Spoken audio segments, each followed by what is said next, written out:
வணக்கம், நான் கானா பாலா பேசுகிறேன். ஸ்டுடியோ கிரீன் கே ஞானவேல்ராஜா சாரோட தயாரிப்பில் மெட்ராஸ் திரைப்படம் அட்டகத்தி படத்தோட இயக்குனர் ரஞ்சித் அண்ணன் மீண்டும் எனக்கு மெட்ராஸ் திரைப்படத்தில் வாய்ப்பு தந்திருக்காரு.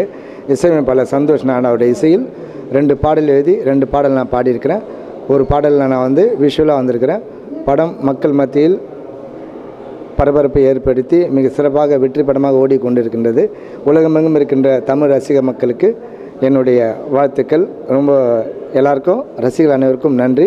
மெட்ராஸ் திரைப்படத்தில் 2 பாட்டு பாடியிருக்கிறேன். ஒரு சோகமான பாடல், ஒன்று லவ் ஃபெயிலியர் சாங்கு. யூஸ்வலாக எல்லா படத்துலையும் இருக்கிற லவ் ஃபெயிலியர்லாம் ஒரு டிஃப்ரெண்ட்டாக இருக்கும். இதில் காகித கப்பல் கடலில் கவுந்தடிச்சான், காதலில் தோத்துட்டு கன்னத்தில் கையை வச்சிட்டான்,